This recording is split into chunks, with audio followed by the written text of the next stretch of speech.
man himself, Tom Terwilliger. Did I pronounce that correct? You did, actually, and quite surprisingly. Fantastic. Tom is an athlete, entrepreneur, motivator, bodybuilder. The list is endless. So I wanted to get him on and talk to him about his life story, and obviously the product then that he has off the back end of this would be, it's called MaxMind Lean Body Program. And so I just want to kind of introduce people to Tom and what he's done. Can you elaborate a little bit more about where you're from, where it all began for you, sort of the good days, the bad days, and sort of where it sort of led to where you're at right now, Tom, and in a brief summary? Sure, absolutely. First, let me thank you for having me on your show, man. I really appreciate it, Seamus. And I think, number one, you're doing some great stuff. You're adding and providing some really great value for your listeners, for your audience, for your mailing list. And anytime you can step outside the box and do something new, something different that allows people to absorb or receive information in different ways. I know you're writing, some of your writing is fantastic. The podcasting's really great, and I love that it's on video as well. I'm not so sure I look great on video. I think I have much more of a great radio voice than I do a video face, but we'll live with it. But I do want to congratulate you on the work you're doing, and also thank you for inviting me to join you and your audience today. I really do appreciate it, and it's really much, dare I say, at 86. It seems like a lifetime ago. Actually, it was several lifetimes ago. I was approached by another producer, and we wound up joint venturing on a project called MuscleSport USA. MuscleSport USA became the predominant bodybuilding, health, and fitness show of the 80s, 90s, well into the 2000s. We did the show for over 16 years, and I was here in Colorado covering an episode. We were covering the Colorado State Bodybuilding Championship, and quite frankly, I fell in love with two things that weekend. One was the Rocky Mountains. It is absolutely gorgeous out here. And New York is beautiful. I love it. I go back often as much as possible. It's my hometown. But Colorado just has this beauty, this natural landscape, the lakes, the mountains, the plains, the skiing, all of it, you know? And so I fell in love with it. And the second thing that happened was I met the woman who would soon, well, not soon enough, but soon become my wife. Her name is Dawn Terwilliger. In fact, we're partners on everything we do. We've created High Achievers University. We created the MaxMind Lean Body Program, which we'll share more about later on together. We've done everything together along the way. We've had a radio show. We've done all sorts of things and all sorts of projects since. So it really has been not just a great marriage, but a great marriage in terms of partnerships, business partnerships, and prosperity. So I'm truly grateful for that. So yeah, I moved here to Colorado for those two primary reasons. Left New York, where I had a few successful athletic clubs, and just decided to close those and move out here and make a new start of it. Yeah.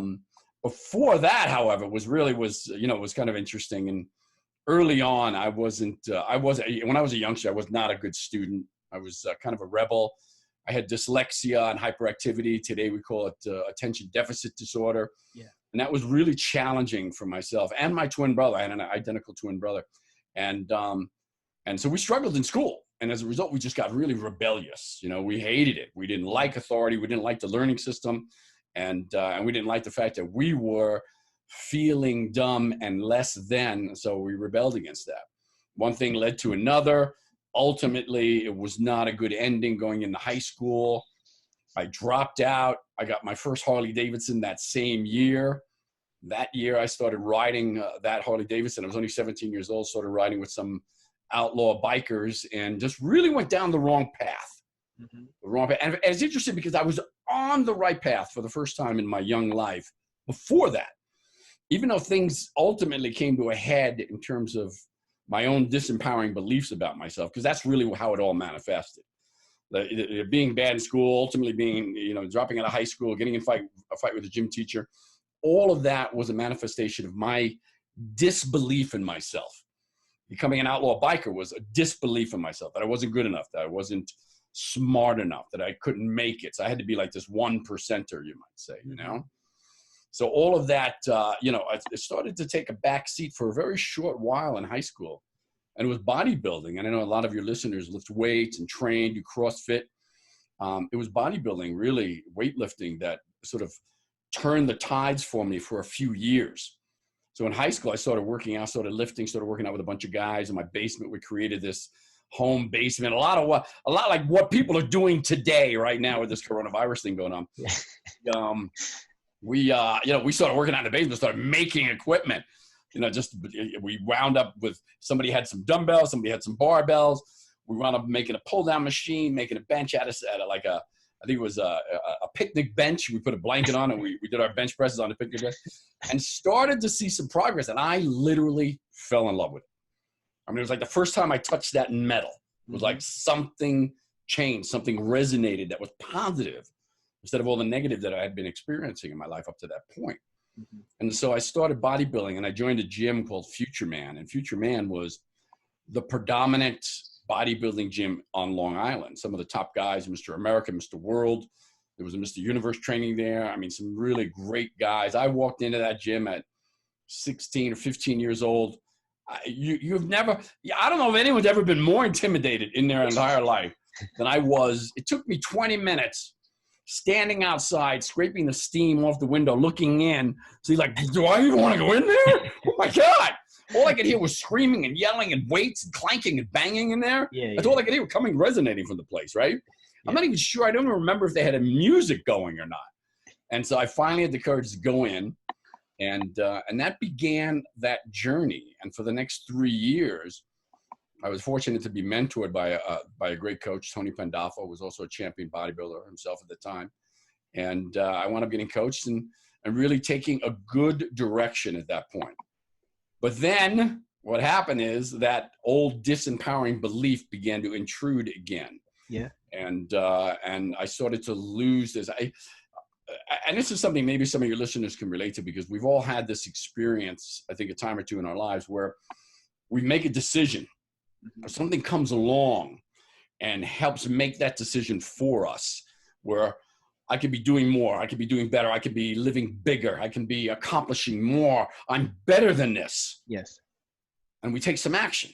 And so for me in high school, that action was lifting weights. I had this belief that I could be more than what I'm doing. Why am I a hooper? Why am I a rebel? What's going on here? And I just decided that, hey, this is a good path. But unfortunately, those beliefs, those disempowering beliefs, were so deeply embedded at that time that as soon as I started to make this shift from, let's call it rebel, young rebel, of course, but let's call it rebel, to becoming a champion, then all of a sudden the inner thoughts started to come into play and say, no. You're not that guy. You're not a champion.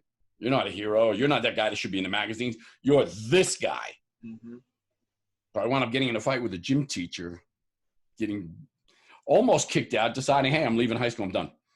I got a Harley Davidson, and that was the bad path for the next 5 years. Wow. Then it was bodybuilding once again that saved me. Yeah. That took me off that path and directed me in the right direction. And at that time, then it was like there were more tools. There were more resources available to help change the mindset, you might say. Like what? Go ahead. Like what? What tools were available then the second time round? What kind of things is?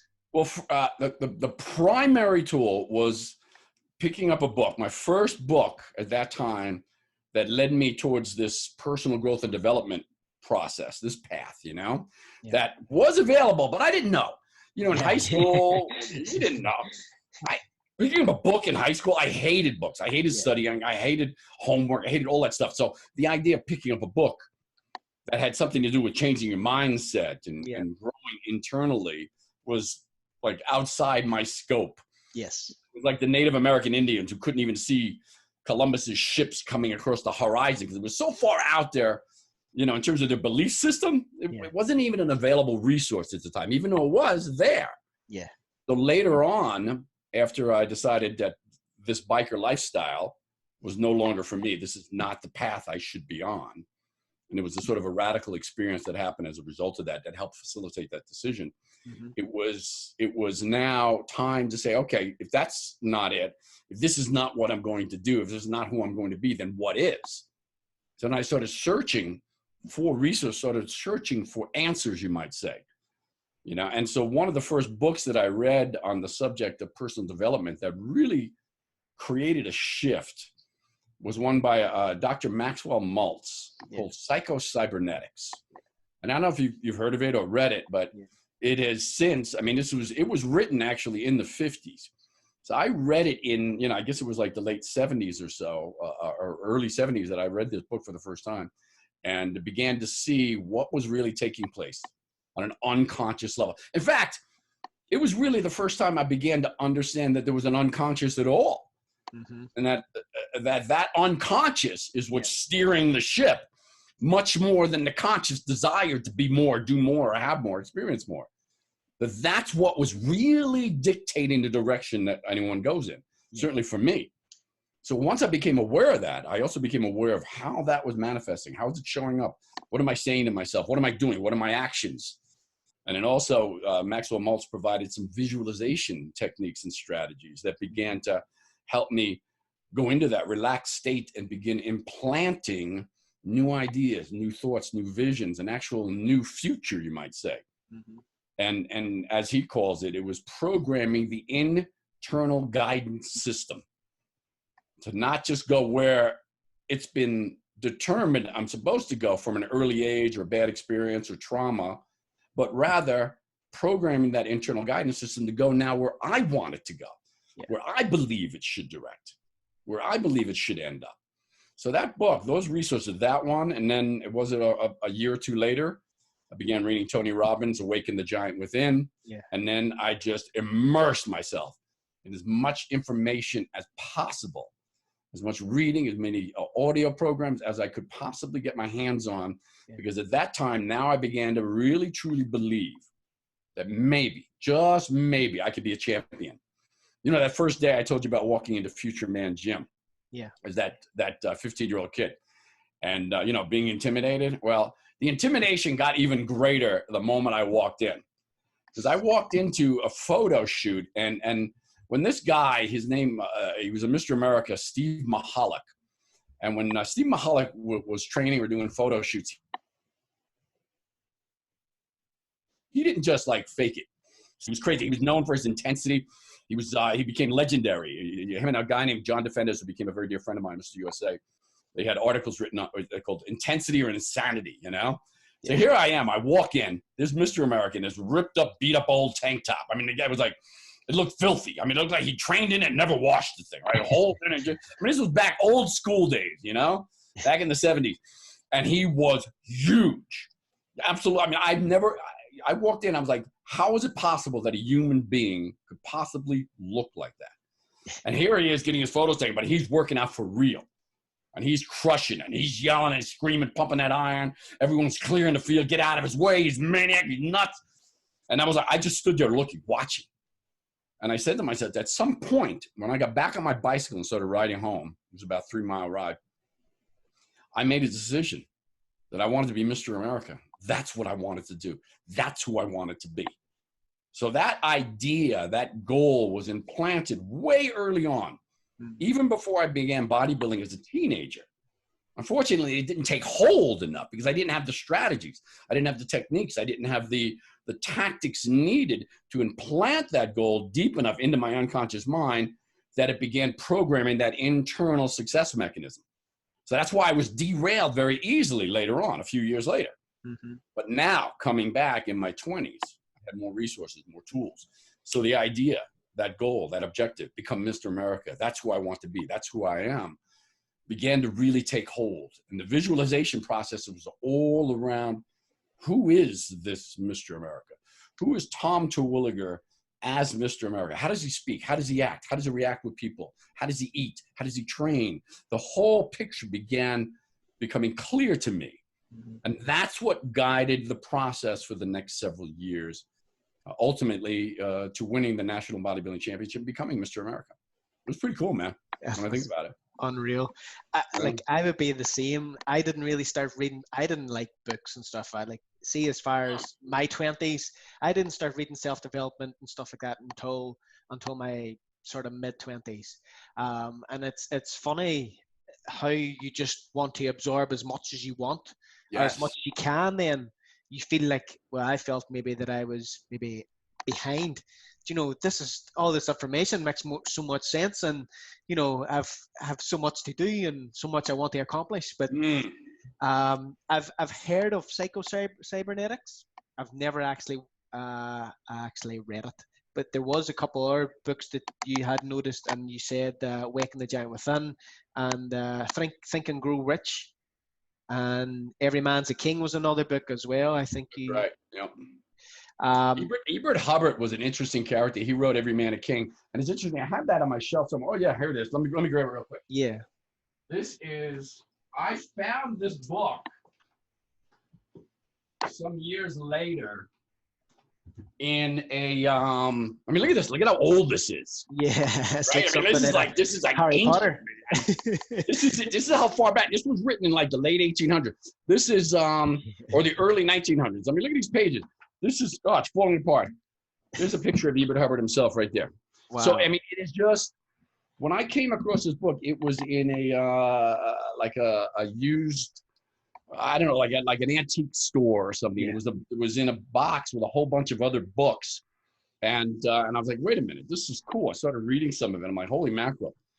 This stuff, the idea of personal development, of understanding the unconscious, of understanding how we move towards what's been programmed into us through our default modes and our experiences and our traumas and our belief system, goes back, you know, decades and decades and decades. So this was one, yes.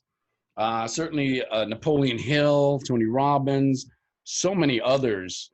And like you said, Seamus, once your eyes are opened to this kind of thing, that this is a possibility, that this exists, that we can actually change. Mm-hmm. And this is long before we really understood the idea of brain plasticity.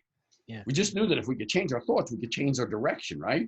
Now we know it's actually plastic. We can create real dynamic plastic changes in the brain that can almost remanufacture our personalities, our goals and objectives, and our ability to achieve them. So you're right, man. Once you start down this path, it consumes you a little bit in terms of wanting more, doesn't it? Yeah, for sure. And do you think, like, it's not something that you would actually, it takes time to develop that, you know, like that thought for you back whenever that first time you went into the gym, people might think, oh, they're going to read one book and then they're going to accomplish everything. Some people might think that. The other people might think, oh, I've read this one book and nothing's really happened. You know, there's so many ways that, like, it takes time and it takes work. It takes consistency, just like your training. So well, that's a great example. It's exactly like that. I mean, training the brain is exactly like training the body, isn't it? And I was just going to ask you, which do you think, like, I always, like, training clients, like, you talk about training, you talk about nutrition, more recently, I'd be thinking to have a longer, more impact on a client, and mindset's probably the major one that I would need to be working on to kind of help with goals and things. Immediately, you're going to get that release of endorphins with exercise and stuff, but Right. I would always offer people books to read and stuff to kind of develop that mindset. But again, you can bring a horse to the water, but making it drink's another thing. And you know, so I don't know, what's your thought? Which would you sort of look at as being the most impactful? Would you sort of sit down with someone and say, work on your mindset first, or would you or do you think it's the whole package, or what's? Well, that's a really, really great question. And I used to believe that, you know, working on the mindset is number one. And indeed it is. However, most people are resistant to this approach. Most people don't understand that it's the mindset, it's the way they think, their emotions. I mean, if we look at the process of manifestation, right? If we want to manifest a goal, an objective, whatever it might be, it begins with our beliefs, our thoughts, our actions, and then our results, right? So if you look down that line, beliefs and thoughts, emotions, that's all part of our internal world. Mm-hmm. So shouldn't we be working on our internal world before we try to manifest something on the external world? Yeah. Which is absolutely true. Yes, we should. But most people are resistant to that. And this is something, honest to God, I didn't really understand this fully until I started working with one of the great trainers in personal development, a guy named Harv Eker. And Harv wrote The Secrets of the Millionaire Mind. And I started working with him as a trainer. And when I say trainer, he had a company called Peak Potentials. And Peak Potentials rivaled Tony Robbins. I worked with him about 10 years ago.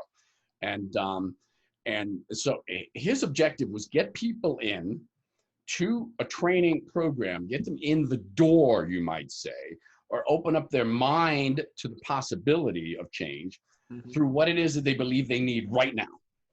So Secrets of the Millionaire Mind was all about that. What people heard was millionaire, millionaire, millionaire. I want to earn more money. I want to have more wealth. I'm tired of struggling. I'm tired of being broke. So the book was a bestseller, but the trainings, which was like very impactful, it went deep. Once people got into that room, yes, he delivered what they anticipated. How do we ultimately create more wealth and more abundance in our lives? But it began with the mindset. So his trainings were all about mindset. And so ultimately, that's where I learned it. That's where I had that aha moment. It's like, I've been trying to convince people that they need to shift their mindset. They can't hear it. They don't hear it. What they hear is, hey, you know what? I could show you some strategies for losing that gut or that butt or getting in better shape or having more energy. Because that's the conversation that's going on in most people's minds. Most people's minds are saying, I wish I had more energy. I just can't do what I need to do. They look in the mirror, they're disappointed, I'm frustrated, I'm discouraged. If you say, hey, you know what? You look in the mirror, you're frustrated and discouraged. You know what you need to do? You need to change this right here. They get it. They understand it. They appreciate it. But what they need right now in this moment is something that's more actionable. Yeah, I know that. And I'm working. I'm kind of working on it. I understand that. But isn't there like a new sit-up or a new crunch or a new diet or a new something that I could do right now to kind of like trim this waist down? Yeah. So you see what I mean? In terms of, yes, I agree with you 100%. Mindset is key. But getting somebody into the room, you might say, or into the space or into a desire to really create change, we have to approach it from a slightly different direction. And then infiltrate their consciousness with the rest of it, which is the mindset training. And I know that you're a fan of our MaxMind Lean Body product, which is this over 40 solution, we call it, but it's a solution for anyone. I hate to reveal the real secret to the MaxMind Lean Body Program, but that's it. We want people to understand that this is a powerful training program for the body and for nutrition.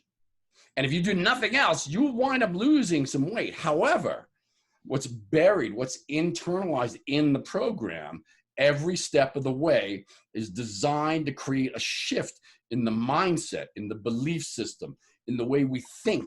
So that then, once we put the strategies in terms of the workouts and the nutrition program into action, now we're really ready for change. Because most people will never change unless they're ready for change.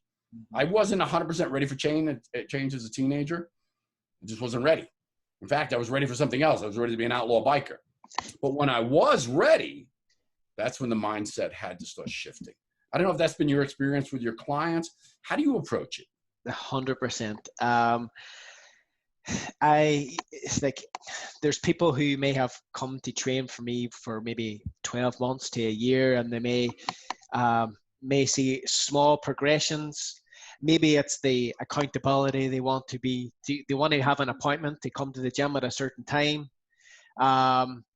Their goals, and I think a lot of the time, you said it there, beliefs. Maybe they say, what's the next best thing? What's the best diet? What's this? But that's a distraction nearly.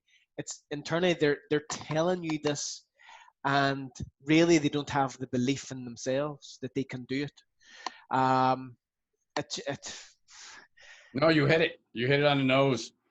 It's a lot. They probably wouldn't be struggling and seeking help if they had a full 100% belief in themselves that they could do it. So they're looking for a solution, and that's human nature. It's human psychology. It's what we do. I've done it for you. I still do it. I still say, well, hey, in terms of my marketing, what is there, instead of saying I need to become a marketer, I need to know the psychology. I need to become that. That's who I need to be. And part of my challenge with that is that early on, even when I had my gyms, and people said, you need to do more marketing. I'm not a marketer. That's not my thing. It's not what I do. So I still have this internal belief that I'm not a marketer. Yes. And yet I need to market, right? Yeah. Same thing with your stuff as well. If you're going to reach more people, have a greater impact, you've got to become a marketer. Mm-hmm. And for someone to lose weight, to be healthy, to really engage in fitness at the highest level, they need to become that inside, and then employ the strategies. But it's difficult to do that. Like you said, you have to kind of come around the back door, you might say. Yeah. You know? You mentioned your program there. How do you break it down?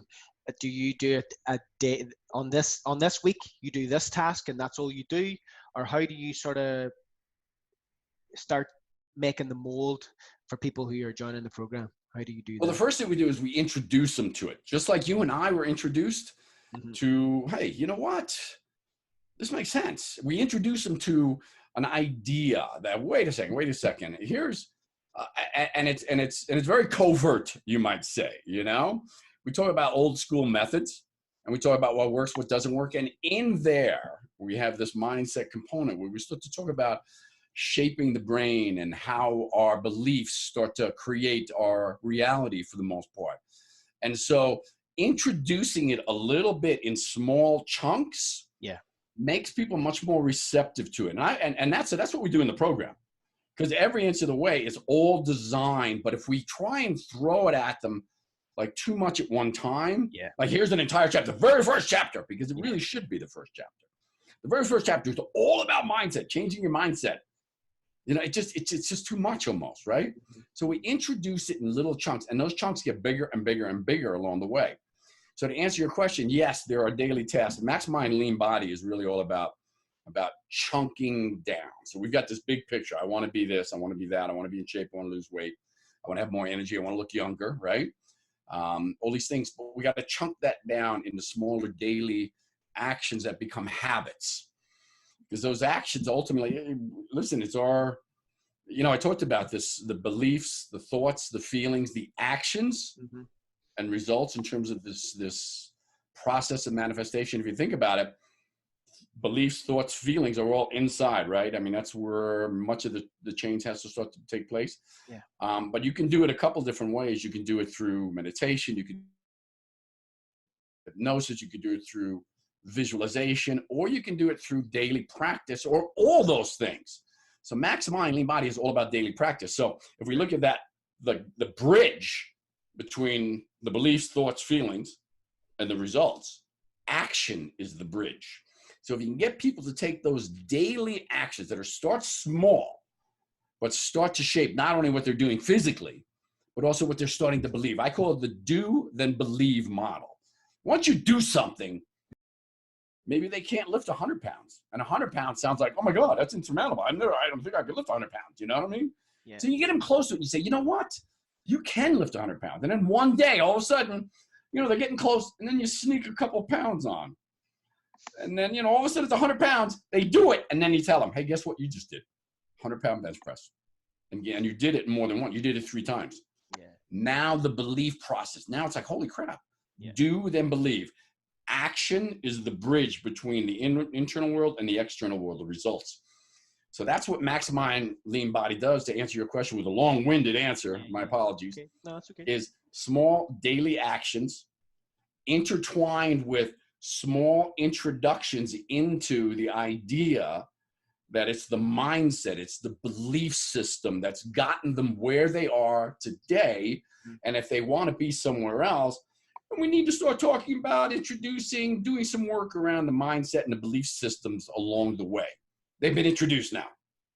A little bit later on in the programs, we do some things that really start to challenge them in creating and manifesting that new belief system. So yeah, you're absolutely right. It's small incremental tools, small incremental introductions instead of forcing it on someone that may not be ready just yet, or has downloaded or purchased MaxMind Lean Body, or has purchased training from you because they want to lose weight, and now we're shoving this mindset thing down their throat.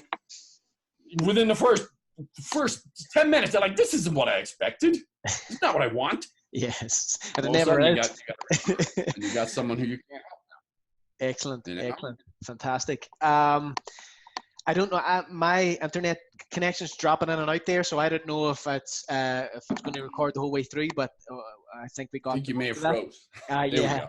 So the other thing, I don't know if you can still hear me. My internet connection is unstable, so apologies for that.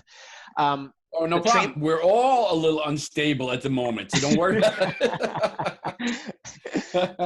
We live I in a want. very unstable world right now, so the Uh, internet is no surprise, man. it's I'm crazy. with you. I'm not going Um, anywhere. the other side I want to talk about is the training side. Obviously, you started bodybuilding a long time ago. Has your training methods changed? Has your your programming Right techniques? now, okay. Are we good? Can you hear me? I can hear you. Yeah, I can hear you. You're breaking up a little bit. I think you're good now. Let's try it. That's right.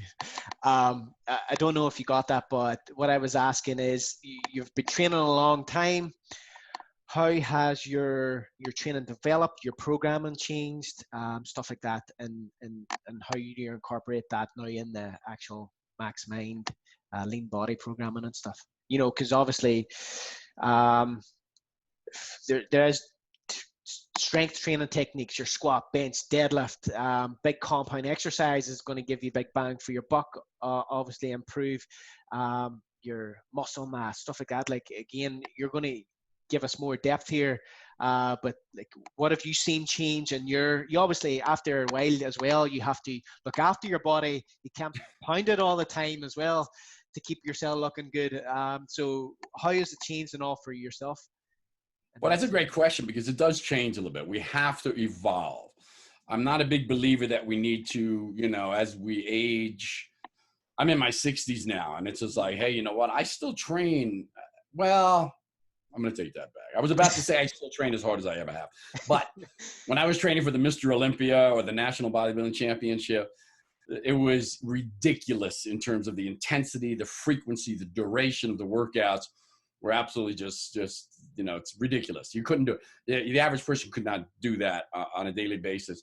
And even a Mr. Olympia competitive athlete can only do that for a short period of time, 8, 12 weeks or so during contest preparation. So I don't train as hard as I used to, but I still train quite hard. And I have a training partner who I've always been a big believer. There's a great picture that I put on Facebook, and it's gotten around. It's pretty popular, of my wife Dawn spotting me on a set of curls. And this was only taken a few years ago for Iron Man magazine. And so she's spotting me on a set of curls. And I said, find someone who will kick your ass and invite them in. And and that's what I expect from my training partner. My training partner, Mike, he's great. And he still pushes me. We don't have conversations. We get into the gym. We say hello. We ask how we're doing. How you doing? How you doing? Good, good. How's your back? Good? Everything's good. Let's go.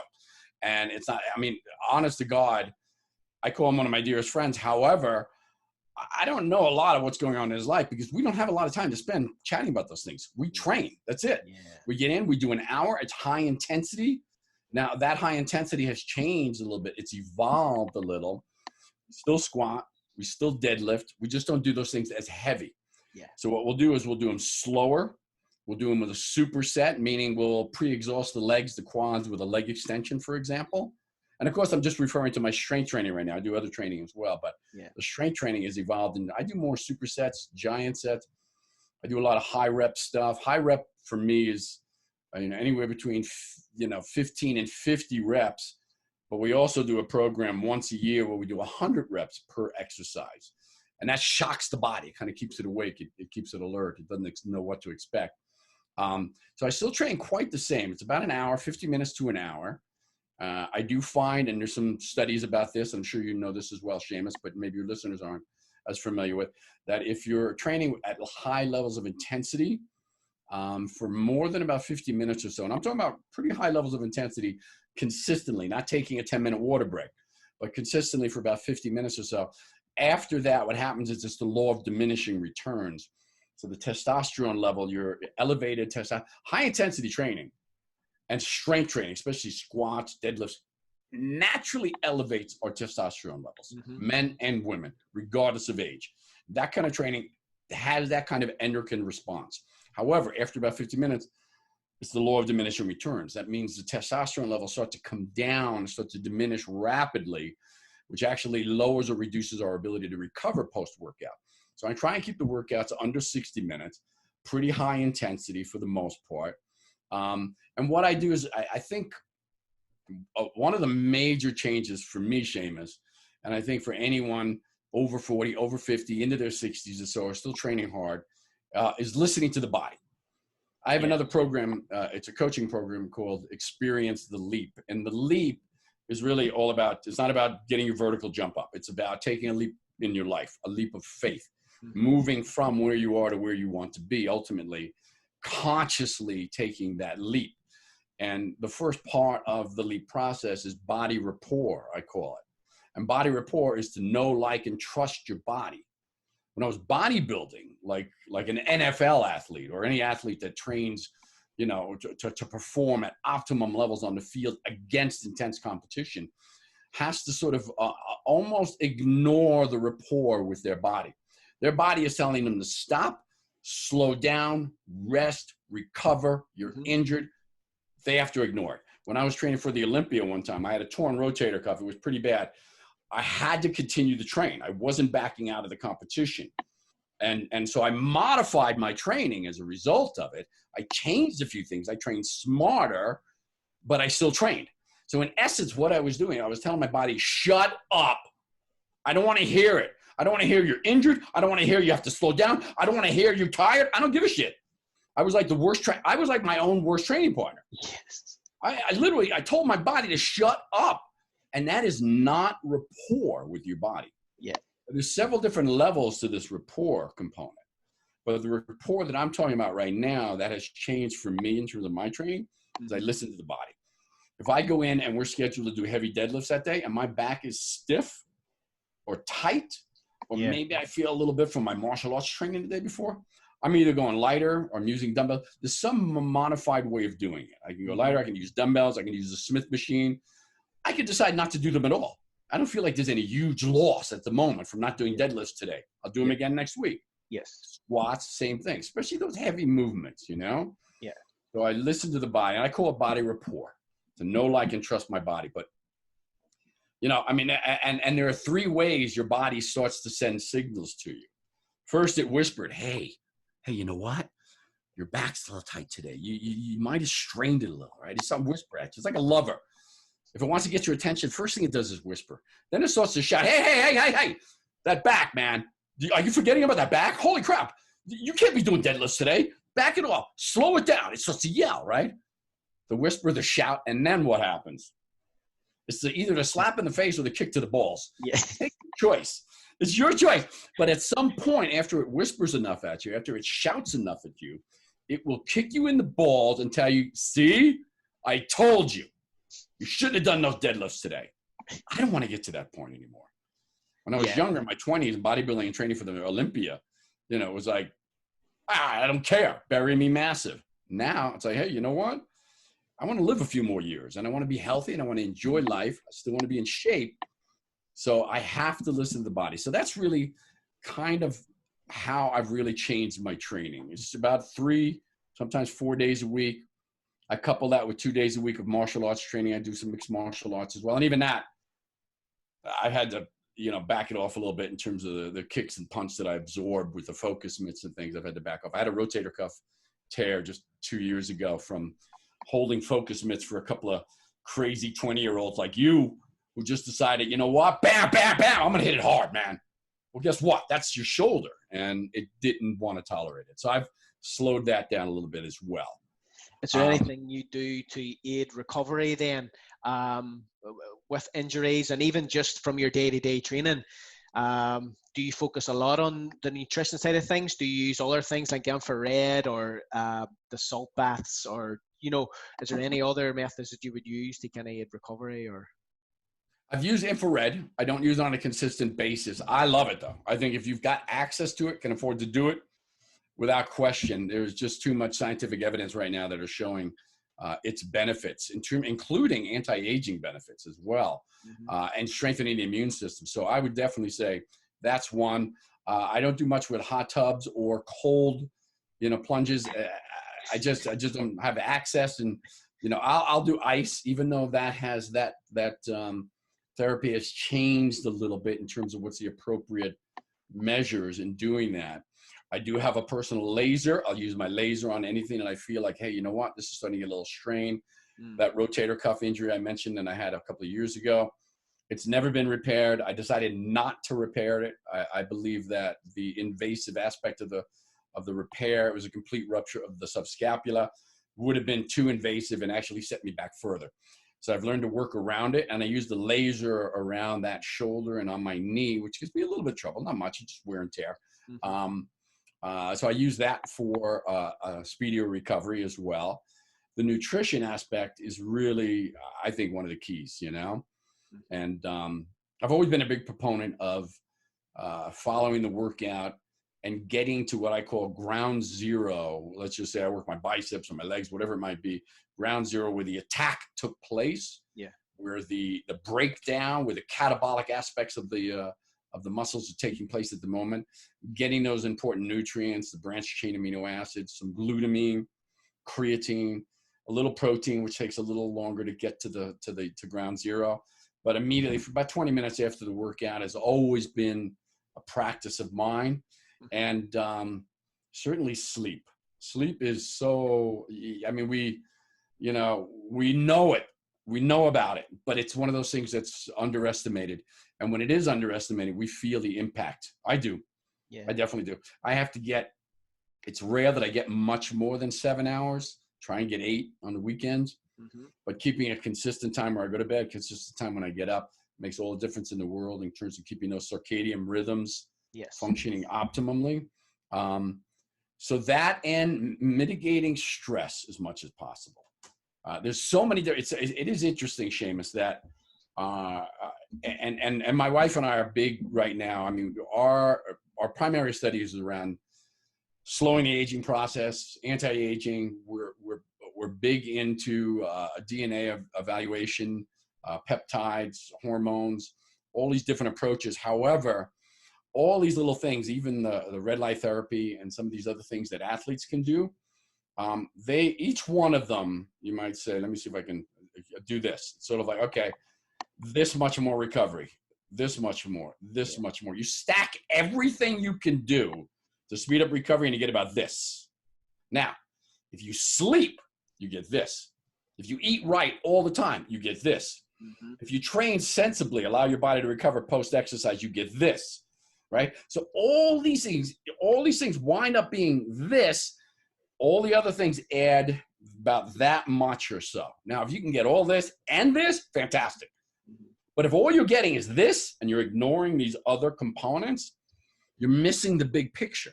Yeah. That's where most of the recovery comes from. That's where most of the anti-aging properties come from. That's where most of the muscle building properties come from, is the big picture. And, I mentioned post-workout recovery in MaxMind Lean Body. One of the things we do that is a definite differentiator from a lot of programs is we emphasize post-workout recovery. And we do that with a meditation. I've studied Qigong and Kung Fu for several years, and we incorporate a Qigong meditation into the program. So as soon as you finish the workout, whether it's a half hour, 45 minutes, or you decide to extend it to a full hour, the need for recovery is immediate. It's immediate. And here's what happens, Seamus, and you know this with your clients, right? A lot of times what happens is we're stressed out. We got our jobs, we got our families, we got our relationships, we got our finances, we got all these things that sort of add challenges and stresses, especially right now. We got more challenges than ever before, right? So we get in the car, we look at, oh shit, I'm late for my workout, I got to get going, I forgot my bag, whatever number of other things that stress us out. We get to the gym, we rush, we get in the locker room, we get changed, we get out, we get our workout in, which is a cortisol pumping workout. We've already got all these catabolic hormones pumping into our body as a result of the workout. Good stuff, elevated testosterone. But now, okay, we're done. Now we got to rush, get back in the locker room, change the clothes, get back in the car, get back in the fucking traffic. And now I'm running late for my job, running late for my appointment, whatever it might be. When? when does your body have an opportunity to settle down, to take that racing 10,000 RPM engine down to a neutral level? When? It almost never happens. No. So what we've done is we built that into the program, where you've got 10, 15 minutes built into the program, where you take the time, whether it's in your car, whether you go sit on the toilet, in the bathroom, wherever it is, I don't care. Go find a quiet place in the gym, and you go into a relaxed state. And we teach this meditation. It's a very quick, relaxing meditation that takes that RPM engine down to neutral, down to coasting. And now you go in, you're back, you change, you're back in your car, you're in a relaxed state. And 75% of your recovery following that workout has already taken place. Now it's just the next 24 to 48 hours that's going to be required in good nutrition, good sleep, keeping yourself as relaxed as possible. That's going to contribute to that other 25%. But when you do that, when you relax afterwards, and this is something I learned as a bodybuilder, that after high intensity, especially legs, Seamus, I mean, you're a leg workout. It's like, holy crap, man, you're dying, right? Yeah. So I would find a quiet spot in the gym. I'd throw a towel over my face, and I would lay there for 20 or 30 minutes or so until I felt like my body was ready to get up. I was relaxed. I had done a little meditation. I may have even fallen asleep, but my body's relaxed. And I tell you, man, it is like a shot of growth hormone. Yeah. It's unbelievable what that does, man. Crazy. It's actually, people could turn around and say, no, I have to rush, I have to go, I have to do, you have to make the time to do this sort of thing. Everything, as you said, like it's a full package, but I feel like I read a book called The Miracle Morning, and there was 5 steps you had to do in the morning, and all it was 3 minutes. Anybody can do 3 minutes, and that's 15 minutes at the end of the day. And upon there, you just grow on it. You may spend a little bit more time in different areas because maybe you'd like to do that a little bit more. And it was reading, it was journaling, it was exercise and meditation and visualization and stuff. There was like 5 different things.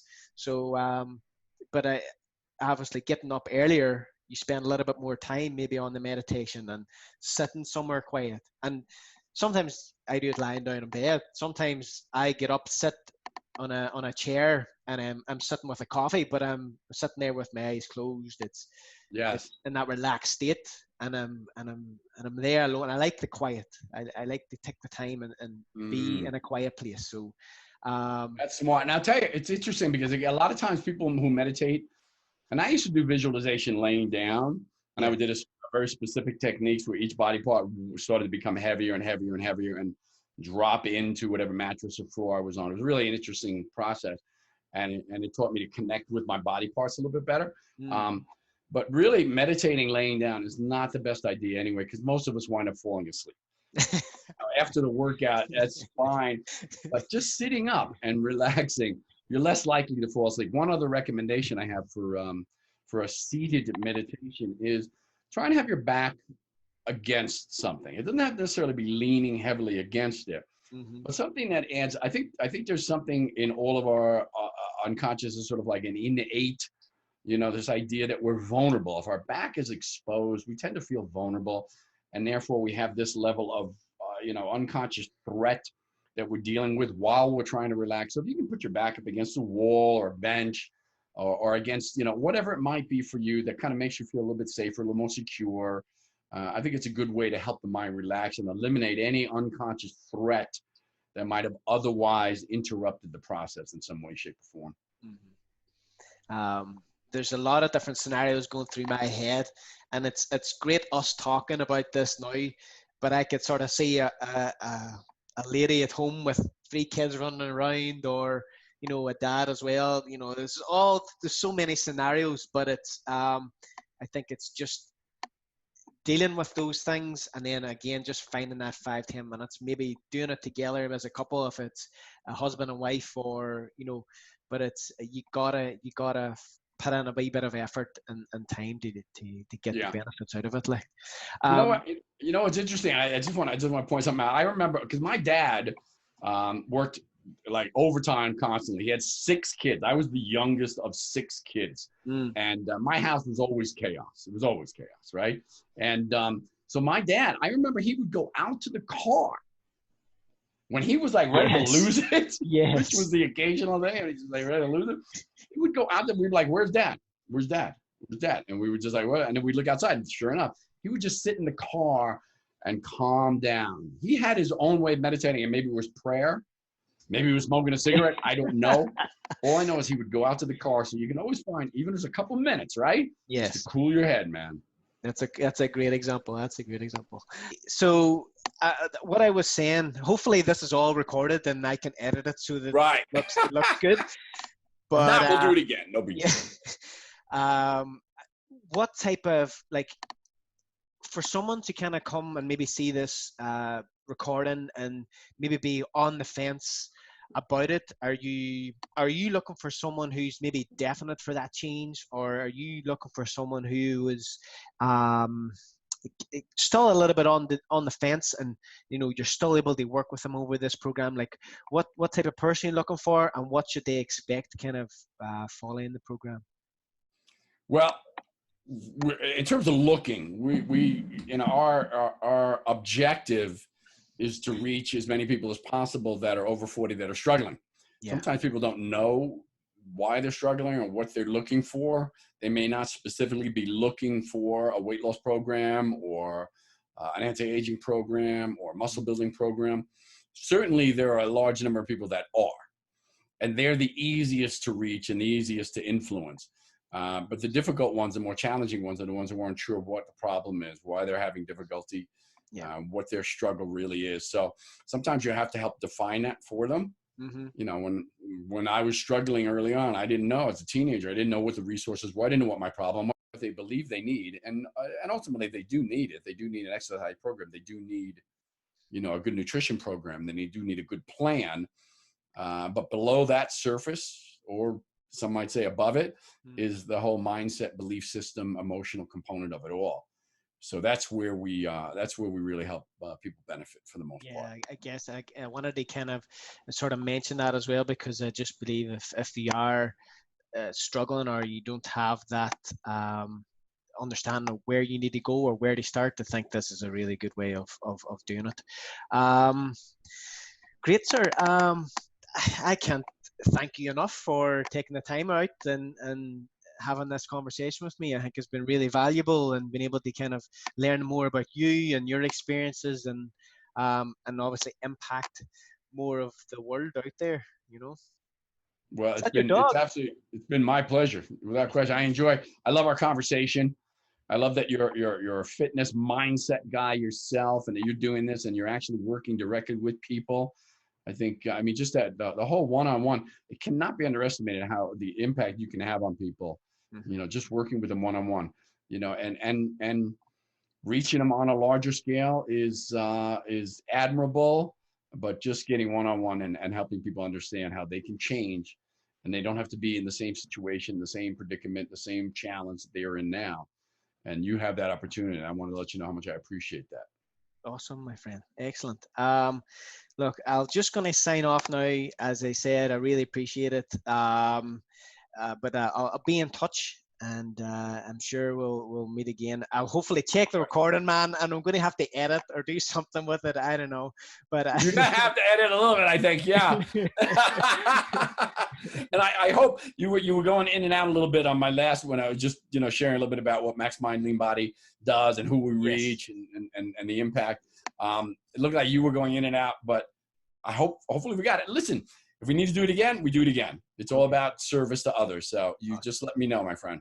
Awesome, buddy. Okay. Have a great day. I know you're really busy, but it was great talking to you, buddy. You too. It was a pleasure. And I understood every word you said. I thought I might have a challenge with the accent, but not at all. Perhaps you didn't understand what I was saying. I don't know. It's possible. No, it's all good. All good, my friend.